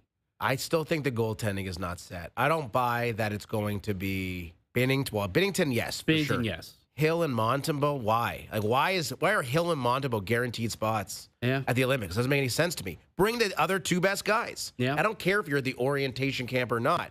If Darcy Kemper is doing what he did last season with the LA Kings, he should be on Team Canada. If Logan Thompson is doing what he did last year for the Washington Capitals, he should be on Team Canada. No, I'm not trying to disrespect Aiden Hill or Samuel Montembeau. They're fine. And they won, so why change it? Take a look at the other guys. Take a look at the other 2 and see what they can do. And that brings us to the list. Okay, here we coming go. in at number 5. Oh, here we go. Is Logan Yes, Thompson, all right. the goaltender of the Washington Capitals, who probably should have made the team last year at the Four Nations.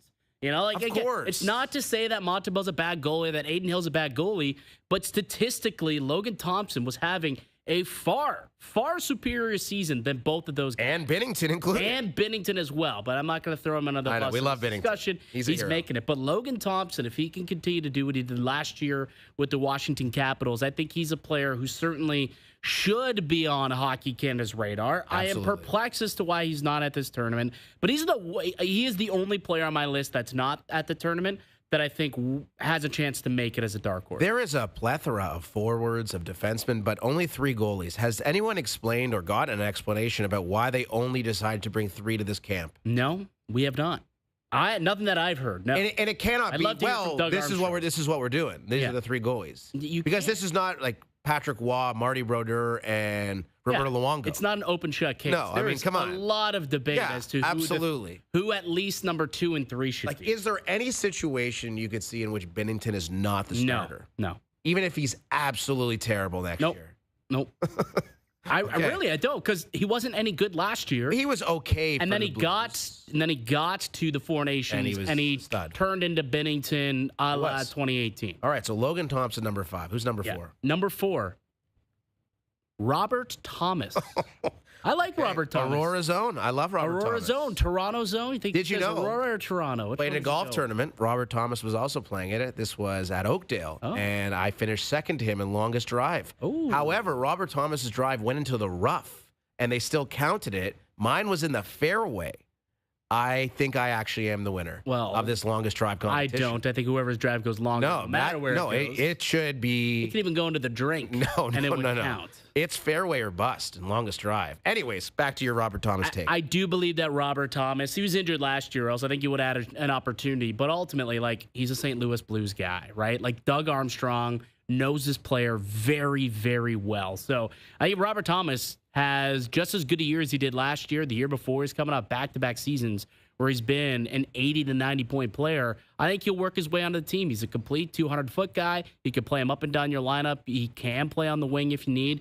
And he's someone who's won and played at the highest points of his career. He's won a title in junior, 2-time Memorial Cup champion. He won a Stanley Cup with this team. He has an opportunity to go in there and maybe be a triple gold member if they can win an Olympic gold. So I like Robert Thomas with a shot to make team camp. I would contend that Robert Thomas is one of the more underrated players in the National Hockey, perhaps most underrated players in the National Hockey League. You look at his point production year after year, it is of high quality. Yeah, amongst the league leaders in points per game, and he's an awesome playmaker, one of the best passers in the NHL without a shadow of a doubt. So I could see Robert Thomas being on Team Canada. And he's dependable on his own end, too. Like, it's not like the guy's an absolute scrub in the defensive zone. The guy can play a full 200-foot game. Yeah. Pride of Aurora, Ontario, hits the ball far, and maybe not as accurate as yours truly. All right, coming in at number 3 on my list, Macklin Celebrini. Oh, wow. Yeah, the young buck from the San Jose Sharks. Look, I think Celebrini, I mean, you look at his season last year, 25 goals, 63 points as an 18-year-old in the NHL. Like, I can't wait to see what he could do. A year older, you know, getting a little bit stronger, understanding the NHL game for a full season. I think he's going to put on a show out there in San Jose. And they're going to want a little bit of young youth, I think, on this team. I think Celebrini will be the guy who really stands out. I think he's more dependable in more situations than a guy like Bedard will say. So if they're going to bring one of those young talents, I think Celebrini has a chance to make his way on this roster. What I think will be very fascinating in that respect, the guys like you mentioned, Celebrini and Bedard in particular, is how much leeway they give to those younger players in that maybe they don't play in the tournament, but they're there for the experience. Right. And they understand that, 2030, wherever the Olympics are in 2030, those two guys will probably be, I don't know, the number 1, 2 centermen, perhaps? Potentially. In that tournament 4 years down the road? Or do you take a guy like Robert Thomas or Tom Nick Wilson or Nick Suzuki or whoever? There's a long list of guys who are more capable at the moment of playing forward. Would you prefer to have a veteran or a young buck like Celebrini or Bedard as your 13th forward? That's very tough. Let's see the rest of the dark horse list, and then I can make a determination. All right, coming in at number 2, Zach Hyman. Okay. Zach Hyman, who didn't make the team last year. He is 100% making the team this time around. Right. He is. And that's why, he had a really slow start last season, but he is somebody, if he gets off to a good start alongside Connor McDavid, he fills that Chris Kunitz role, right? Like, it's just what he does. And don't insult. They're going to put him next to each other, and I think they'll be perfectly fine. He plays 200 feet. He's an Energizer bunny. He's great in the locker room.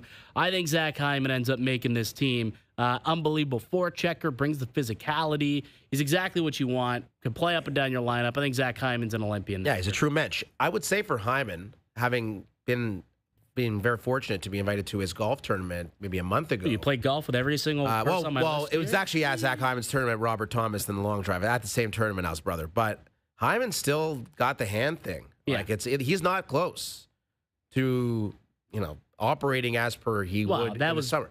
That was probably a month ago. July? So we'll see what he's like come September, but I think it's going to be close by the time the season rolls around. If he's ready. I believe is expected to be ready to go for training camp. It's okay, maybe. We'll see. We'll see. But I hope that's the case. And I know the Olympics aren't until February. If he was invited to this camp, I'd imagine he's going to play, no? They named There's him as a lot one of the more 42? than just an on-ice component. There's an off-ice component to the orientation camp. Yeah, I guess that's that's going on. So maybe he is, maybe he isn't. But either way, he's one of the guys that wasn't if he's healthy, at Four Nations that I expect to see in Italy. If Zach Hyman is healthy and is doing what Zach Hyman does, I would be stunned if he was not on the Canadian Olympic team. Agreed. And another guy, his teammate, Evan Bouchard. That's your number 1? Evan Bouchard. Come on, bro. Well, this wasn't like a power ranking. It's just a list of 5 guys, no particular order. But Evan Bouchard, it was a little surprising not to see him make the Four Nations roster. After seeing what he was able to do in the playoffs the year before, taking, the Cats to Game 7, I think everyone expect the numbers he put up, especially. I think everyone expected him to be on the roster for Four Nations. Got 82 points. He will not be on the Canadian Olympic team. No chance. What do you mean? Did you not see? Yeah, I saw him getting danced night after night. Here's where your logic is flawed. His defensive game took leaps this year. Here's where your logic is flawed. You're talking about Bouchard's offensive prowess. Where is he playing on the power play? He's not, because they already have the best defenseman in the National Hockey League being the power play quarterback in Cale Makar. So Evan Bouchard, you're going to stick him on PP2, play him on the third pair, 13 minutes a night? Yeah, you still Because need he's someone a to get the puck up. liability in his own end. It's just a fact. I love Evan Bouchard's game. If Evan But his Bouchard defensive was game took leaps on this year. Slovakia, number one defenseman. Slovakia. 27 minutes a night, an absolute monster. But not on Team Canada with Cale Makar there. It doesn't He make was sense. the number one defenseman. All I said was he's gonna get named to the If team he's and he'll not- be there in Italy. Let's do a side bet right now. I bet you right. he is not named to the team. You don't think he'll be? And in Italy? also, omitting Tom Wilson from your top 5 is a joke. I don't. I'm Tom not Wilson as will sold on definitely. Tom Wilson as is you guys far are. more likely to be on Canada's Olympic team than Evan Bouchard. I disagree. All right. I disagree vehemently. Actually, You disagree what? vehemently. Okay, I don't think that's how you say Isn't that a word? That's how you say that. I think the word is vehemently. Yeah, that's it. Vehemently. Yeah. You don't disagree that vehemently. No, but I don't. No, I yes. So there's my list. All right. Evan Bouchard, Zach Hyman, Macklin Celebrini, Robert Thomas, and Logan Thompson. Okay. I think they have a strong chance to make the Olympic roster after being snubs at the Four Nations. I would definitely have Tom Wilson on my list, but Yeah, I well, like you your can list. Make your own list. I may if I'm allowed. I just don't see it happening. That's right. There it is. That's right. Is Tom Wilson going to be on the Olympic roster? I just don't see it happening. Come on, JP. I thought we were boys, man. We were talking about music before this show. This is very hurtful. This is very hurtful. All right, good list. Thank Feel free to chime in. 105050 on the OverDrive Twitter page as well. TSN 1050 on Instagram. Send us some DMs, your thoughts on AB's list, and maybe some other names that he omitted. We still have Dave Naylor joining us in about 15 minutes' time. It's the second hour of OverDrive. Korolnik to Stefano on this Thursday afternoon.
Dave Naylor in about 15 minutes. Hour 2 continues on OverDrive. Korolnik DiStefano.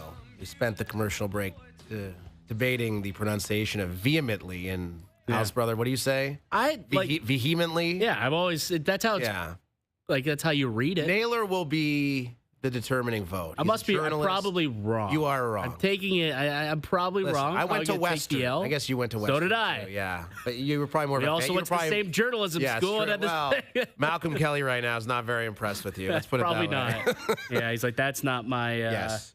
Yeah. That's not my student. Not my You're not claiming him.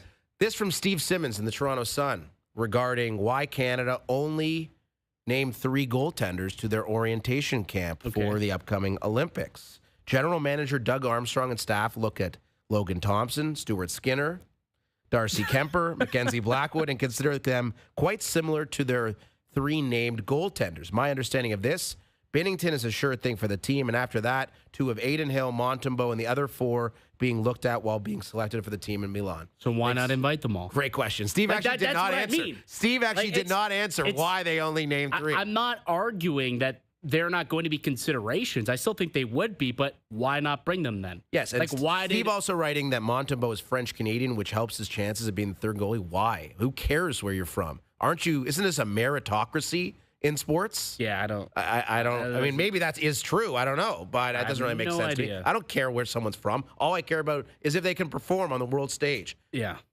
Yeah. All right.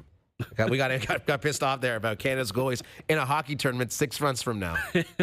Welcome Sports to Canada. Radio, boys. Welcome to Sports Radio in August. That's exactly it. We will give you an update on TSN 1050's Bracket Challenge, the best Toronto trade of all time. And you knew pretty much from the outset that Kawhi Leonard was going to win this bracket. I mean, it was a lock. Yeah. But there were some good alternatives, Josh Donaldson and Ricky Ray amongst them. But I mean, you look at it, Kawhi versus Josh Donaldson. Like, look at Kawhi contributed to this city. Ricky Ray, win this. Ricky Ray should have been in the finals for sure, and he brought 2 Grey Cups to Toronto in the trade with Edmonton. Sure, you can make that argument, but absolutely. Donaldson to the Jays. I don't know. Donaldson, I don't have an issue with Donaldson beating Ricky Ray. I really don't. Shame on you. But I'll have an issue with him beating Kawhi because Kawhi to the Raptors, he's not beating Kawhi. It's not even close. He won't. What he did to bring this city a championship is unparalleled. So, yeah, probably never that'll be the winner. You'll never see another trade like that. You'll never see another hour of radio like that either. That was fantastic. And television. Don't forget television. Trade for Shea one day. Maybe the Raptors will trade for Shea, and that's could be a sales pitch for the CFL on TSN tonight. Come on, Kay Burness. Come on, Davis Sanchez. Let's make it happen. Dave Naylor coming up, plus NFL bold predictions with the preseason starting tonight.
the spotlight firmly on her. Just 18 years of age. What a journey this has been. A new star in the making. It's unbelievable to even think about it. Her first WTA semi-final. Her tennis IQ in the second half of that second set was quite extraordinary. It's Mboko's night in Montreal. And she's a real star. At 18 years of age, she's through here in Montreal to her first WTA final. Just really happy to be here and just to celebrate it with all the Canadian fans that came to watch. Have the opportunity to lift that beautiful trophy. Vicky Mboko, at just 18 years old, has fought her way into the finals of the National Bank Open in front of her home crowd. And we're going to go to Montreal in just a moment as we welcome you here into SportsCenter. It's Sarah Davis with you. So last night, Mboko upset another major winner in Elena Rybakina in the semifinals, and a win that did not come easy at all. Now the Canadian finds herself in the final, facing another tough opponent in Naomi Osaka. So let's get into the top storylines to watch for in tonight's final. In order to even reach this final, Mboko had to defy the odds in last night's semis. Not only did she lose the opening set to Rybakina, she needed a medical timeout for a wrist injury. She survived a match point in the third set, had two critical breaks late to stay alive, and a remarkable display of determination. Playing in front of the home crowd obviously has its advantages. You always have everyone pumping you up. It really pulls me through in the tough moments. Mboko's opponent tonight is four-time Grand Slam champ Naomi Osaka. Mboko is already the first Canadian ever to take down 3 Grand Slam champions in one tournament. And with a win against Osaka, she has a chance to beat 4 Grand Slam champs in a single event. Mboko has an impressive 26-8 record against higher-ranked opponents this year. And this will be the first time Mboko and Osaka go head-to-head. Mboko's been rewriting history with each match she wins. She's now the youngest Canadian woman and just the 3rd ever wildcard to reach the final in Canada. And if she wins tonight, it would make her the first player ever to win her maiden tour-level title at a WTA 1000 event. We are now joined by Mark Masters in Montreal. And Mark, you were there last night for Mboko's thrilling win. The crowd, it seemed to be electric. Do you think it could be even better tonight? I think it will be. It was incredible here last night. The fans were into it from the start of the match, and they played a factor. They got under the skin of Elena Rybakina in that match. But I think tonight will go to another level because we have a chance tonight to see something we've never seen before in this Open era, in this generation. Think back to 2019. Bianca Andreescu won the title in Toronto, her hometown. But that final, it only lasted 4 games. Serena Williams had an injury. She had to retire, and we were robbed of that payoff, that big climactic moment where there's a match point and a Canadian crowd could celebrate a hometown champion. And then you think back 2013 here, Milos Raonic against Rafa Nadal, and that match wasn't close in the final. Raonic had the breakthrough to get there, but 6-2, 6-2. Tonight, I think it's going to be close, it's going to be intense, and a real big opportunity for Mboko to author a signature moment in Canadian sports. And a little extra pressure there. One player that can kind of relate, Leylah Annie Fernandez. Remember back to 2021, the U.S. Open, Fernandez went on that magical run to the final, knocking off top players as a teenager. I had a chance to talk to Fernandez today. She's in Cincinnati getting set for the next WTA event, which actually started today, and I asked her for her perspective on what Mboko is doing. It's incredible. I'm actually super happy for her.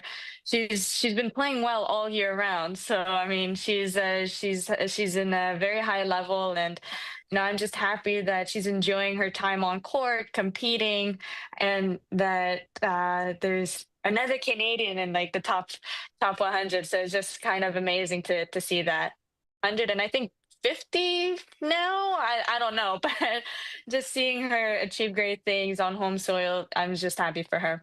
Yeah, started the year 333, now up to I think 34 in the live rankings in the mid-30s. It's something. What stands out to you about her, like either as a person or as a player? What do you notice? I think person and as a player, she's pretty chill. Like, I mean, like she's hardworking. She's super nice, super kind, and like off court, she's calm. She's okay, and I see her work. She's super serious, and it's the same on court. So like her personality doesn't really change, and it's super cool to see that. Sometimes like you see players who are like extremely kind of calm off court, and then when they get on court they're like 10 times 100 times more energetic. But with Vicky, she's kind of like the same all around, and it's super cool to see how it all comes